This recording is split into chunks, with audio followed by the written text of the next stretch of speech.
Pada sholat maghrib berjamaah di Masjid Al-Barakah yang kita cintai ini.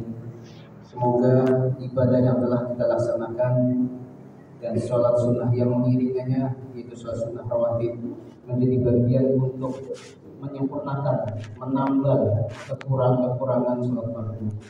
Maka sholat rawatib, sholat sunnah yang mengiringi sholat fardu ini menjadi bagian penting, sebab tidak ada yang sempurna dalam ibadah kita ini. Maka sholat sunnah menjadi bagian pelengkap. Ibarat baju, kalau sobek itu perlu dijahit atau ditambal. Tambalan itu adalah sholat sunnah. Di antara sholat sunnah rawatib bisa sholat tahajud, sholat duha dan seterusnya. Yang kami hormati Ketua DKM Masjid dan Ketua Masjid selaku pengurusnya, Pak RW dan semuanya yang hadir di sini. Alhamdulillah kita bisa mulai setelah kita melakukan kegiatan pembukaan pengajian bersama saat itu, kemudian ada tercetus untuk bersama-sama mengkaji, belajar bersama, ya, belajar bersama untuk meningkatkan kualitas ibadah kita. Jadi ibadah ini harus diiringi dengan ilmu. Kalau tidak, maka ibadahnya adalah kurang tepat, kurang pas.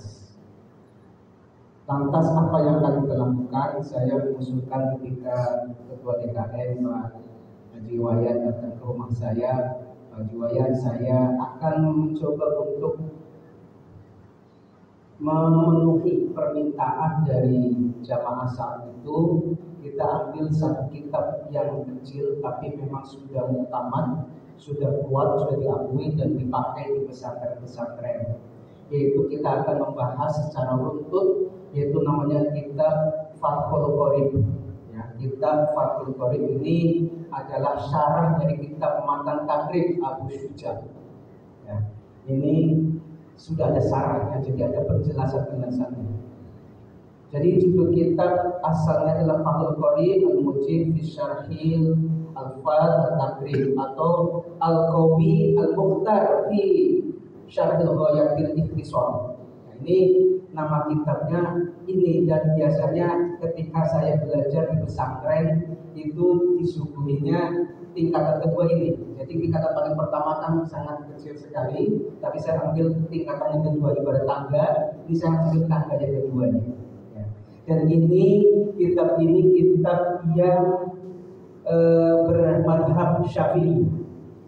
Jadi alirannya aliran Syafi'i, madhab Syafi'i yang memang mayoritas dipakai umat atau bangsa Indonesia, umat Islam yang ada di Indonesia. Pengarangnya adalah Muhammad bin Qasim bin Muhammad Al-Ghazi ibnu Al-Gharibili Abu Abdullah Syamsuddin. Ini namanya ada Pak Syamsuddin yang samping saya ini, ya. Di pengarang kitab juga, ya. Nah, ini saya akan memulainya dari mukadimah dulu, ya. Kita yang sebelum mukadimah dimulai adalah kita akan bersama-sama mengambil tabaruk keberkahan agar ilmu kita bermanfaat. Kita hadiah Fatihah untuk pengarangnya.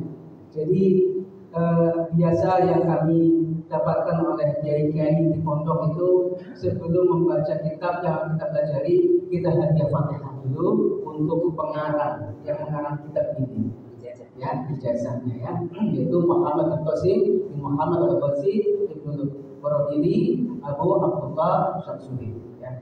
Al-Hadiyah Al-Fatihah. Bismillahirrahmanirrahim.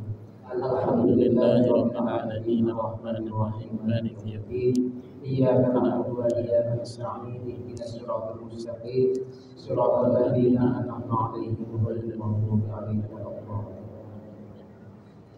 Bismillahirrahmanirrahim. Saya baca mukadimahnya dulu, ya. Qala asy-syaikh al-imam al-'alama Syamsuddin Abu Abdullah Muhammad bin Qasim Asy-Syafi'i ta'amadullah fi rahmatihi wa ridwanihi. Amin. Berkata Syekh Al-Imam Al-Alim Al-Alama Syamsuddin Abu Abdullah Muhammad bin Qasim Asy-Syafi'i Semoga Allah melimpahkan rahmat dan keduanya. Amin. Amin ya rabbal alamin. Ia berkata, Alhamdulillahilladzi tabarrukan bi fatihatil kitab li'annaha ibtida'u kullu mri'in dzibalin wa khatimatu kulli du'ain mujabin.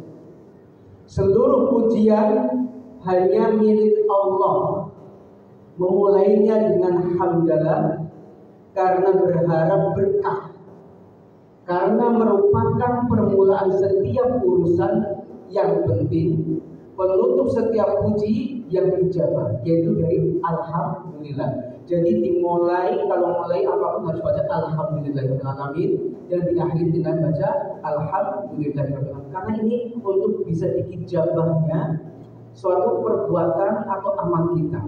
Ini kata Imam Ali Al-Allamah Syamsuddin Abdullah Muhammad bin Qasim Asy-Syafi'i, yaitu sujud. Ini di mukadimahnya demikian. Kemudian kami lanjutkan. Wa akhiru da'wal muslim mu'minin bil jannati darut thawab. Ahmad al-wafaqa man arada min ibadillahi tawfiq fid din ala wafqi muradihi. Jadi di akhir ungkapan orang-orang mukmin di surga, kampung pahala, ini semuanya adalah kalimatnya alhamdulillahirabbil alamin.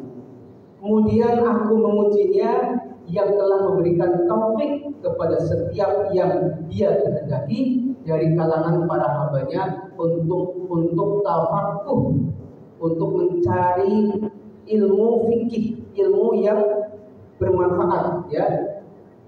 Ini di dalam agama sesuai dengan yang dikehendakinya.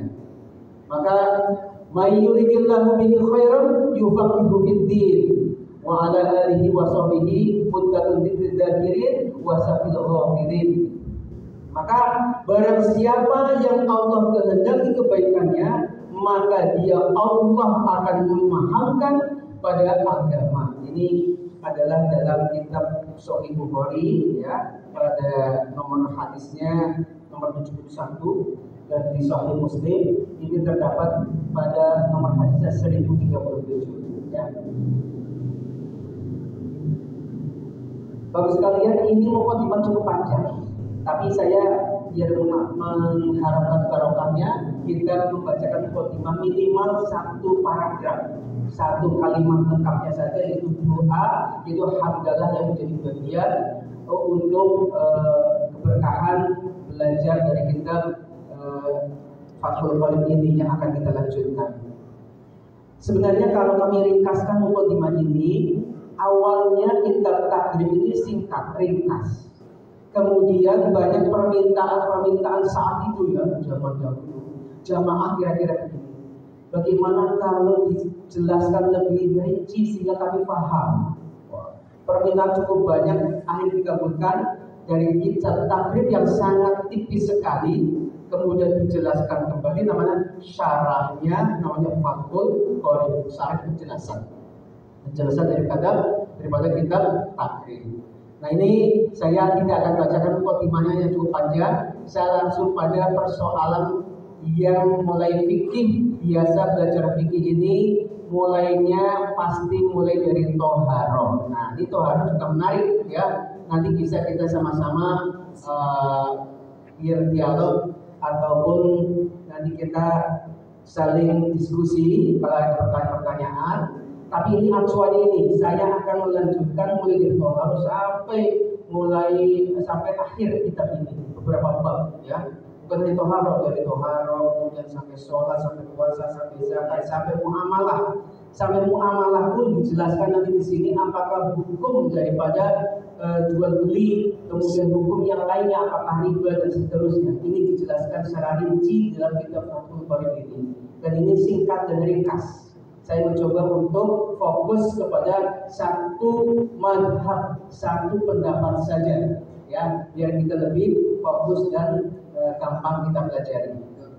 Ya, kira-kira itu saja. Kita lanjutkan dari bab yang pertama, yaitu kita menjelaskan tentang hukum-hukum taharah ya. Wal kitabu lughatun masdarun bimana ad-dhammi wal jam'i. Kitab secara bahasa adalah bentuk kalimat masdar yang bermakna ad-dhammi wal jam'i, yaitu mengumpulkan. Ad-dhammi mengumpulkan, al-jam'i juga mengumpulkan. Jadi kitab itu secara bahasa artinya adalah ad-dhammi wal jam'i, mengumpulkan. Karena kita belajar kitab taharah, maka saya jelaskan apa itu kitab ini. Wastilahan ismun li jinsi minal ahkami. Sedangkan secara istilah kitab itu adalah nama suatu jenis dari beberapa hukum. Jadi kita ini akan menjelaskan tentang jenis-jenis daripada hukum-hukum ini sendiri. Jadi di dalam taharah ini akan banyak, mulai akan apa saja akan dijelaskan di sini ya. Nanti kita lanjutkan. Amal babu fasmun li naw'in mimma dakhala tahta dzalikal jinsi.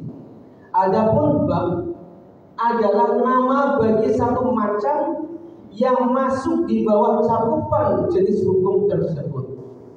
Ini kata kitab dan bab sudah kami jelaskan definisinya, pengertiannya dari bahasa maupun dari segi istilah. Sekarang kita lanjut arti atau definisi taharah itu sendiri. Wa taharatu bi fathil ta lughatan an-nadhafah. Lafaz at-taharah dengan dibaca fathah huruf ta-nya secara bahasa bermakna an-nadhafah, bersih. Wa amma syar'an, adapun secara syara' fa fiha tafasiru katsiratun ya, maka terdapat definisi yang cukup banyak di dalamnya menjelaskan arti lafaz atau taharah itu sendiri. Jadi banyak sekali pengertian tentang taharah. Apa saja? Minha, di antaranya qauluhum fi'lu ma tustabahu bihi shalat ay min wudu'in wa ghuslin wa tayammumin wa izalatu najasatin. Jadi ungkapan ulama taharah adalah pertama melakukan sesuatu yang menjadi sebab diperbolehkannya melakukan sholat, yaitu wudu, mandi, tayamum, dan menghilangkan najis. Ini arti taharah yang pertama. Saya ulangi, arti taharah yang pertama ini menurut ungkapan ulama adalah melakukan sesuatu yang menjadi sebab diperbolehkannya melakukan sholat. Karena ada orang yang nggak boleh sholat, tidak ujuk-ujuk langsung begitu qomat langsung berdiri di belakang imam, nggak boleh, ada persyaratannya. Ya, di antaranya itu wudu, mandi, tayamum, dan menghilangkan najis. 4 hal ini wajib dilakukan oleh orang yang akan melakukan sholat jika sholatnya akan diterima oleh Allah Subhanahu wa Ta'ala. Kemudian berikutnya definisi yang kedua, amatuhoratu bidhammi fasmun libaqiyatil ma. Nah ini kabisan taharah. Nah sekarang ini adapun lafaz at-tahurah, tohnya dibaca dhamma, bukan dibaca fathah, tadi dibaca fathah. At-tahurah, amat-tahurah bidhammi fasmun libaqiyatil ma. Adapun lafaz at-tahurah dengan dibaca dhamma, huruf tohnya adalah nama sisa air yang digunakan untuk bersuci. Jadi kalau taharah, silakan selamat datang. Ya. Terima kasih jamaah dari Mushola Asr. Jadi kalau taharah, tohnya dibaca tahurah, ini artinya adalah sisa air yang digunakan untuk bersuci. Tapi kalau toharoh, tohnya dibaca fathah ini adalah melakukan sesuatu yang menjadi sebab diperbolehkan melakukan sholat, yaitu dengan cara harus berwudu terlebih dahulu, mandi karena mungkin punya hadas besar, tayamum karena mungkin tidak ada air, atau menghilangkan najis boleh jadi badan maupun pakaiannya terkena najis. Ini arti toharoh. Kalau dibaca tohnya fathah itu artinya itu, tapi ketika tohuro tohnya dibaca dhamma, artinya adalah sisa air yang dipergunakan untuk bersuci. Nah, dua-duanya benar. Dua-duanya benar karena alat untuk bersuci, alat untuk toharoh itu memang harus ada air. Ya airnya apa? Nah, airnya harus suci juga. Itu pengertian toharoh baik secara bahasa maupun secara istilah ya. Kemudian saya lanjutkan untuk pembagian air. Tadi kan ada at-tuharah itu artinya sisa air. Jadi air ini akan dibagi-bagi, manakah air yang bisa untuk bersuci dan manakah yang tidak. Nah, ini dijelaskan seperti walamma kana al-ma'u alatul lit-taharati istarada al-musannifu di anwa'il miyah. Dan ketika air merupakan alat untuk bersuci, maka musannif pengarang kitab ini istidraknya macam-macamnya dibagi menjadi beberapa.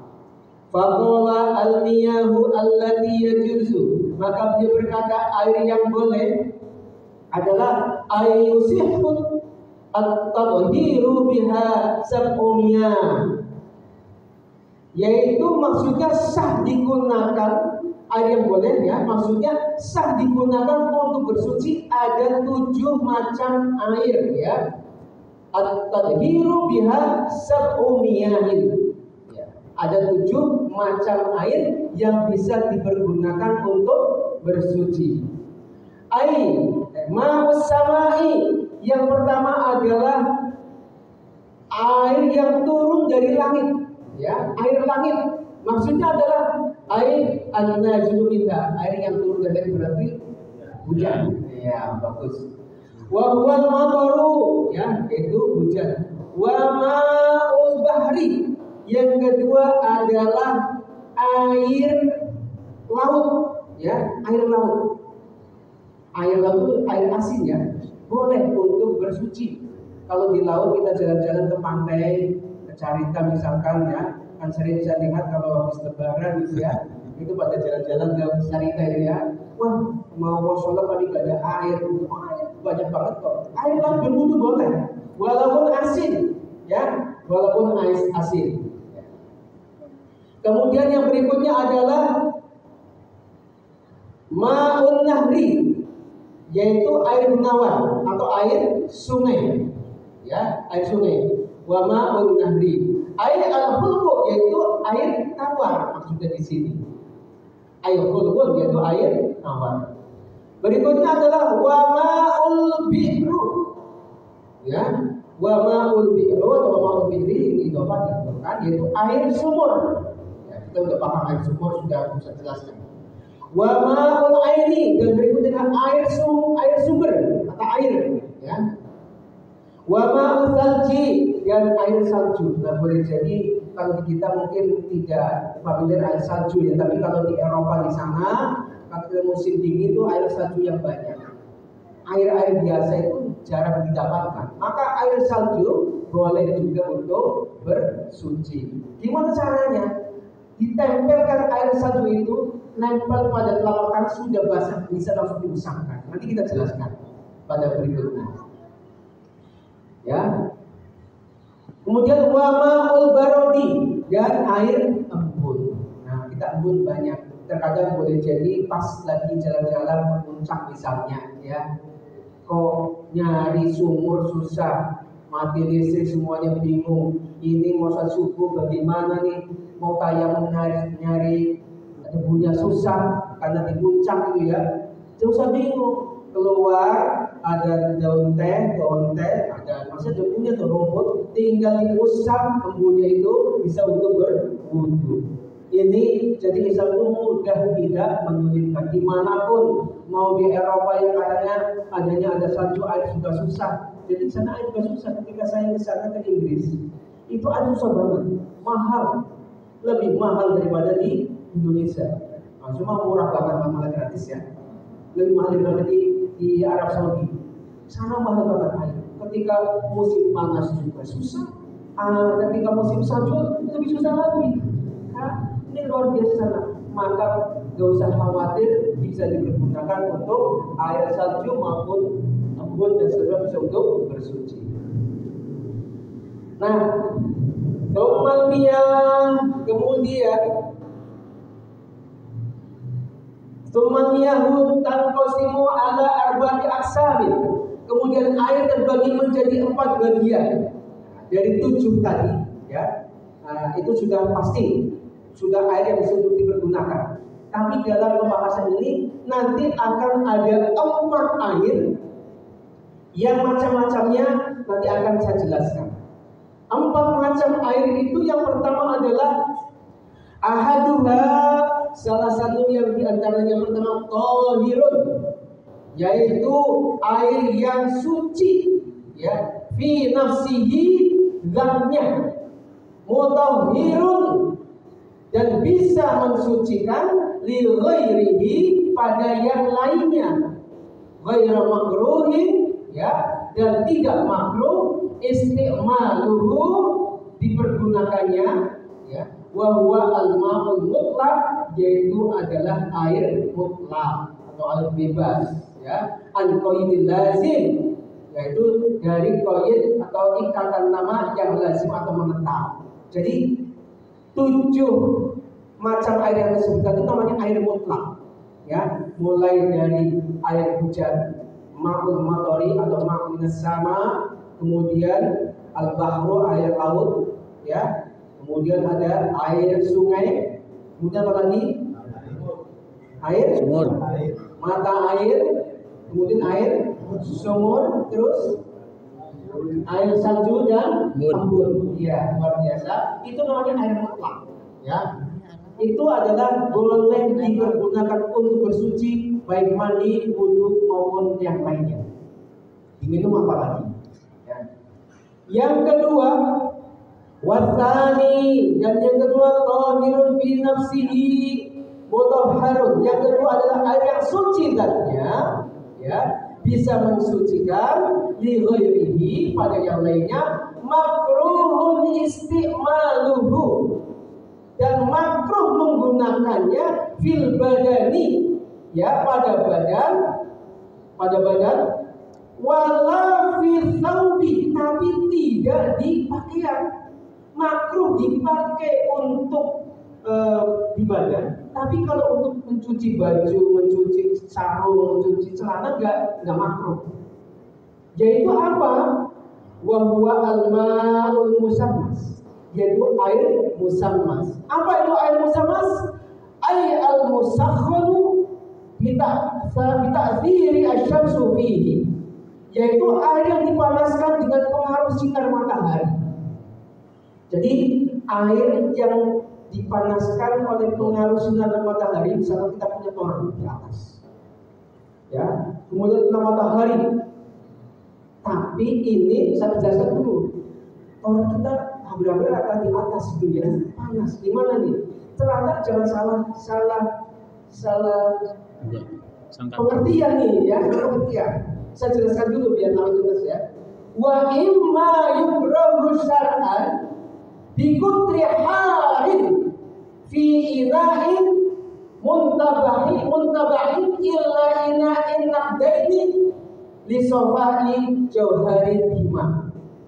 Air musammas ini hanya dimakruhkan secara syarak bila digunakan di daerah panas dengan menggunakan wadah yang dapat dicetak atau terbuat dari logam. Kita toren kita dari logam bukan? Nah, kalau kita berarti bukan. Kita di daerah panas bukan? Nah, tropis kita. Yang panas itu di daerah sana ya, di tengah. Nah itu, maka beda ini ya, beda. Kenapa? Nah, pertanyaannya kenapa? Kenapa air yang panas itu kemudian untuk daerah wilayah yang memang panas sekali iklimnya, Islam memakruhkan, mengharamkan, makruh tidak disukai, tidak disukai untuk bersuci. Ternyata kalau terbuat dari logam, boleh jadi logam ini kena air lama berkarat. Ketika kena sinar matahari, karatnya kemudian mengembang ke atas. Dan kalau ketika bercampur dengan air, itu membahayakan kulit kita. Nah itu Islam sampai memandang ke arah sana sampai jauh. Kenapa dimakruhkan? Tapi boleh kan dipakai? Boleh. Boleh dipakai untuk bersuci, untuk berwudu juga boleh. Hanya hukumnya makruh. Nah pertanyaan berikutnya, nah ini sekaligus, bagaimana kalau air yang dimasak? Nah, digodok, direbus, atau mungkin di hotel-hotel mungkin Pak Heri ya, Haji Heri biasa di hotel, air yang di hotel kan ada air yang panas kan ya, itu ya berarti terus gimana hukumnya itu untuk bersuci, untuk mandi besar? Wah di hotel habis misalkan sama istrinya gitu ya. Dan kita sudah dewasa semuanya. Tahu-tahunya aduh gimana mau mandi dingin lagi di puncak. Boleh nggak air panas? Boleh nggak ya? Direbus itu kan rebusan itu pakai listrik ya. Cuman bedanya pakai listrik aja. Boleh nggak? Boleh. Ya. Direbus pakai listrik boleh, direbus pakai air itu boleh. Lagi sakit, ini contohnya mimpi basah misalkan gitu ya, atau yang lainnya lah gitu ya. Contohnya aduh gimana ini subuh-subuh mau sholat subuh untuk paling besar, ya mau pakai air dingin rasa nggak kuat gitu ya. Boleh rebus air, direbus airnya, campur dengan air dingin. Yang penting nanti ketika membicarakan gimana biar tidak mustakmal. Nah, kan airnya cuma sedikit, mungkin hanya satu panci besar, dicampur di mungkin teman-temannya ember besar lagi, dituangin air yang dingin. Air yang tidak 20 ya, tidak mencapai 60 satu kubik gitu ya. Satu kubik itu kurang lebih adalah ya 60 cm kubik ya. Jadi ini 60 ya. Itu minimal banget itu, minimal banget. Nah kalau kurang dari itu bagaimana sementara ember kita kecil gitu ya. Nah caranya nanti kita ajarin bagaimana biar kita mustakmal. Termasuk wudhu kita jangan kurang pas nanti wudhu kita. Wudhu kita asalkan jangan-jangan mulainya dari sini ketika basuh tangan dari siku gitu ya. Nggak boleh basuhnya harus dari sini seret ya. Mulai sini nanti basuhnya, nanti ajarkan batasan dari membasuh muka mana, cara membasuh tangan bagaimana, cara membasuh kaki bagaimana, dan kapan niatnya. Nah itu penting nih. Boleh jadi kita niatnya jangan-jangan belum pas, boleh jadi. Tapi di jamaah sini sudah tahu semua. Tapi saya nanti akan memakan. Kapan boleh niat ketika berwudu? Sama ini, aduh saya wudunya kok niatnya. Ya, maka ini akan menjadi bagian kajian kita, ya kajian kita. Insya Allah kita akan terus lanjutkan ya sampai nanti ngajinya mau 3 orang saya akan baca kitab ini, ya 4 orang baca, 1 orang pun saya akan baca, ya nggak apa-apa. Kalau saya bisa hadir, ya. Nah ini saya dari pagi ini pada sekali kegiatan ini ya, tadi yang bisa di Taman Mini. Ya, kebetulan ada di Taman Mini masih aktif saya isi. Baik. Untuk teman-teman guru Al-Quran se-Jabodetabek ada 2000 kan? Ya, ada 2000 guru Al-Quran dikumpulkan dengan metode qiraati di Masjid Atin. Saya disuruh untuk berbicara di sana. Maka dari pagi saya tadi sudah berangkat duluan ya Pak Cuai. Tadi melihat kami juga. Ini memang ya insya Allah kasih kesehatan mudah-mudahan ya, sehingga terus kita kegiatan hari ini ya bisa kita lanjutkan ya kapan saja, mudah-mudahan terus berlanjut ya. Ini saya senang sekali sebenarnya kegiatan hari ini menjadi bagian untuk kami sendiri merasa tersanjung ya. Tersanjungnya adalah teman-teman dari Masjid Al Barakah itu mengundang saya padahal saya nggak bisa apa-apa ini ya. Tapi ini saya lakukan demi untuk kebaikan bersama, ya. Ini saya kitab masukin di sini. Ada beberapa kitab, mungkin ada hampir 40 kitab saya masukkan di sini. Kalau bawa 40 kitab kan sebagai ranselnya. Saya kemana-mana pakainya sekarang sudah ada ya alat teknologi yang mudah ya. Kitabnya masih betul-betul saya masukkan di sini. Saya tinggal buka aja dari kitab tafsir dan dia ada semuanya. Tapi memang kelemahannya ketika ini adalah ketika baterainya habis dan seterusnya itu yang lowbat.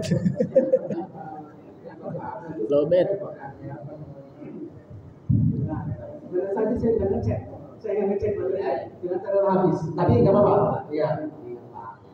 Baik, saya lanjutkan aja ya. Ya. Kemudian berikutnya adalah air mustakmal dan air mutaghayyir. Ya. Apa itu air mustakmal dan air mutaghayyir?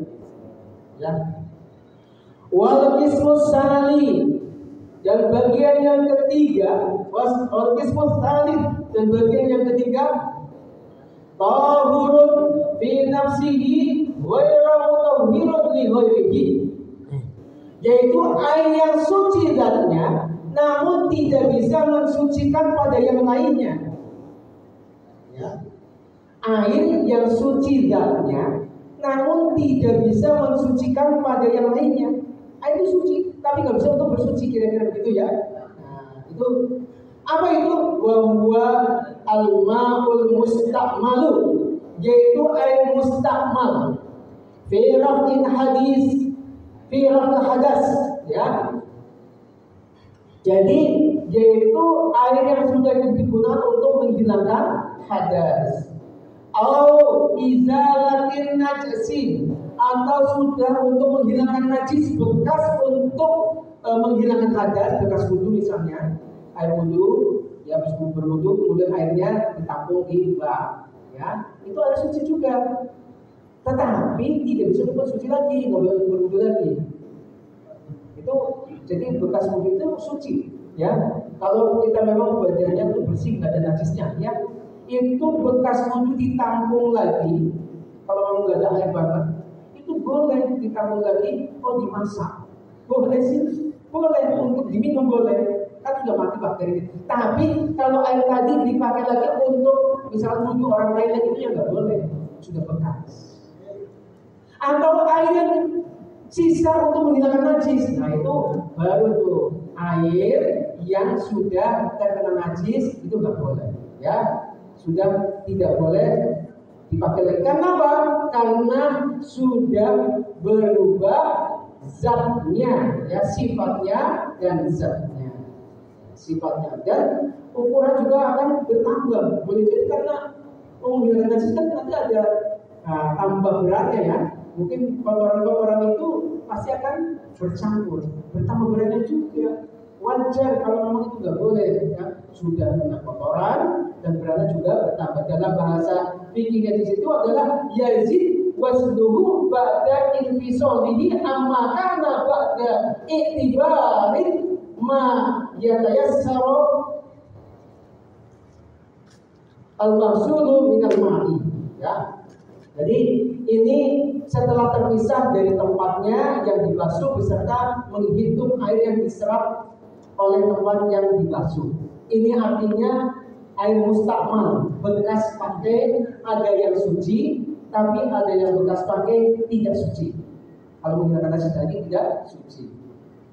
Ya. Kemudian itu namanya tadi sudah kami jelaskan. Yang pertama adalah air mustakmal. Kemudian ada air al-mutaghayyir. Apa itu al-mutaghayyir atau air yang berubah? Air wa min hadzal qismi al-ma'ul mutaghayyir ahadun awsafihi bima. Maksudnya adalah termasuk dari bagian yang ketiga ini adalah air yang berubah salah satu sifatnya sebab bercampur oleh sesuatu yang suci. Ai bisyai'in khalaqahu minat tahirati, ya. Boleh jadi tercampur oleh benda yang suci. Apa misalnya? Ini ada air nih ya, ada satu bak misalkan yang untuk berwudu. Tahu-taunya sabun mandi batangan itu jatuh kecemplung ke bak tersebut atau ke kolam. Nah, itu airnya suci apa suci? Suci. Tapi karena itu kemudian airnya kok berubah warna, airnya kok jadi warna ke abu-abuan atau putih-putihan, ya. Nah itu airnya sudah berubah, maka tidak boleh untuk mandi besar maupun untuk mandi atau berwudu. Walaupun kejatuhannya adalah benda suci, sabun benda suci kan. Tapi karena berubah, maka itu tidak diperbolehkan untuk bersuci. Tahayyuran yang nahu itlaq asmul ma'i alaihi fa innahu tahurun ghairu tahurin, ya. Jadi karena tercampur oleh benda suci dengan perubahannya mencegah kemutakan air, maka sesungguhnya air tersebut hukumnya suci namun tidak mensucikan. Nah ini penting untuk diketahui. Terkadang boleh jadi kita kan suka naruh sabun di pinggir kepala kita kan, di pinggir kepala kita ini taruh sabunnya, kemudian kejatuhan apakah mungkin sabun colek ataupun sampo tumpah ke situ dan seterusnya. Kita harus berhati-hati nih ya. Kalau bisa jangan sampai saat mau dibuang saya airnya sudah penuh, air berubah lagi gitu kan. Nah, kalau itu boleh untuk bersihkan badan boleh sih, tapi untuk bersuci, berwudu maupun mandi besar itu tidak diperbolehkan. Ini penting ya. Saya mencoba untuk lanjutkan dulu biar agak tuntas ini ya penjelasannya ya.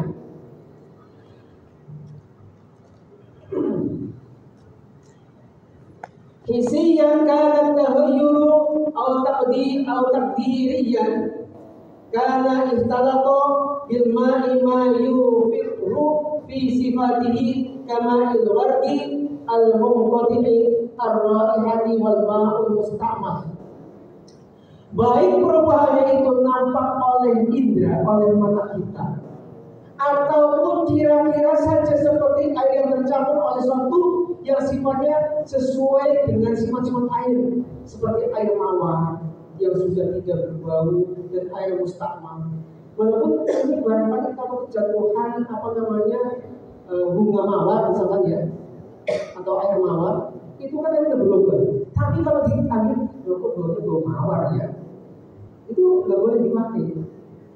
Air itu berubah, warnanya masih utuh, bening, ya masih bening. Tapi ketika diambil dicium, kok bau mawar. Nah itu nggak boleh juga, ya. Dalam mazhab Syafi'i itu tidak boleh, termasuk air muhayyir, air yang berubah, ya. Oh iya, kalau mau kasihkan. Di rumah di sana itu kan airnya agak suka berminyak. Ya. Itu kan saya suka pakai citron itu ada biar menghilangin minyak gitu. Itu gimana? Menarik juga ya. Ya, Bapak Ibu sekalian, justru air yang bersumber dari tanah ini bentuk apapun sebenarnya itu suci mensucikan.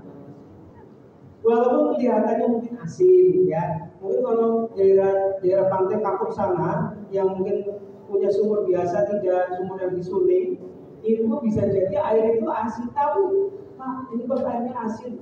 Boleh untuk mandi, boleh untuk bersuci, boleh untuk berwudu. Nah, bersumber itu air bersumber ya, termasuk mungkin di Calincing sini ya, kan bisa jadi itu airnya adalah agak sedikit berminyak dikit, berminyak. Nah, itu boleh untuk bersuci karena memang itu dari sumbernya aslinya begitu, ya. Sumber asli. Tapi kalau proses penyulingannya benar, ada proses penyulingan. Proses penyulingan itu bagaimanakah agar air itu menjadi air yang tawar benar, air yang bersih benar, dan caranya itu tidak sampai merubah molekul air itu sendiri. Nah itu dalam ilmu teknologi sudah dipakai itu ya, di Arab Saudi itu sudah dipakai. penyulingan air laut itu di Arab Saudi disuling, dimasuk ke hotel-hotel. Maka air di sana itu airnya nggak asin, paling air laut semua. Yang di Saudi bukan yang di Ka'bahnya ya, itu air Zam-Zam. Kalau yang di hotel-hotel untuk mandi-mandi itu air sulingan dari air laut. Nah, proses seperti ini benar. Nah, ini menjadi bagian ini menarik juga ya, menarik dengan tadi dicampur dengan apa? Citron. Citron ya. Citron itu menghilangkan itu, memisahkan itu ya. Nah, ini kita akan bahas mengenai ini sebenarnya fikih nanti madhab itu ada ahli. Fikih madhab ini sebenarnya kalau fokus kepada fikih yang ini dalam tanda petik kitab yang ini, apapun dari sumbernya, kalau itu adalah air dari mata air atau dari tangan, itu hal itu bisa bersuci. Tapi kalau kemudian dirubah warna, tapi kemudian berubah rasa dan seterusnya, itu yang tidak diperbolehkan. Nah, pertanyaannya tadi adalah air ini mana lebih enak gitu ya? Lebih enak tidak bau ya, tidak berminyak gitu ya. Nah, ini satu kila pendapat kami membolehkan. Akhirnya saya lintas madhab, sebagian membolehkan jika memang di air sumber mata air tersebut adalah justru air itu setelah diteliti oleh ilmu kesehatan, oleh kedokteran, itu ini air terbaik langsung dipakai. Kalau diteliti oleh mohon maaf, oleh ahlinya ya, diteliti air ini kadar pH-nya sekian, dan ini mengandung belerang yang sangat tinggi, mengandung zat besinya tinggi.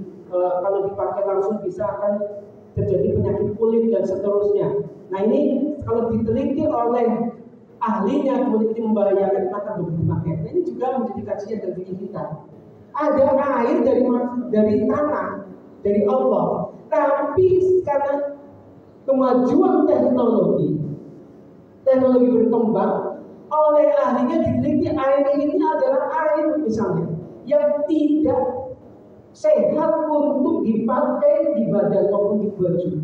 Kalau di baju juga nanti bajunya akan cepat rusak dan seterusnya karena mengandung zat besi yang tinggi atau belerang yang sangat tinggi. Maka kalau mengatakan ahlinya jangan dipakai, jangan. Nah, itu fikih ini akan berkaitan dengan sumber-sumber yang lainnya. Apakah ada yang mendukung tentang hal itu, ilmu yang lain? Kalau itu tidak membolehkan, jangan dipakai. Nah, kemudian bagaimana kalau sudah diproses?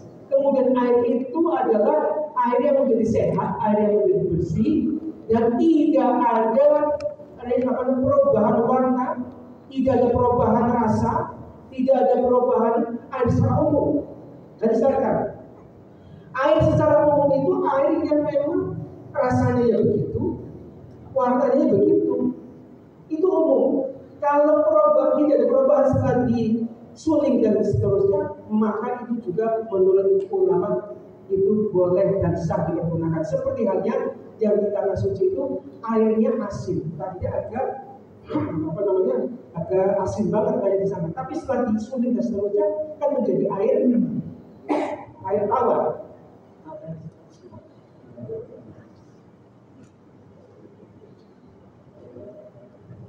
Menjadi air tawar.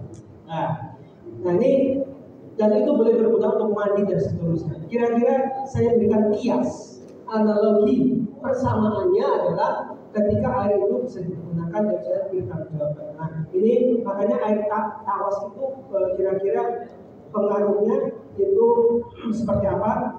Hemat saya kalau memang itu tidak akan membahayakan kembali dan justru akan lebih bersih dan sehat. Intinya dalam kaidah usul fikih mengatakan ketika itu bisa menjadi kemaslahatan, kebaikan dan kesehatan, maka diperbolehkan dalam pandangan agama.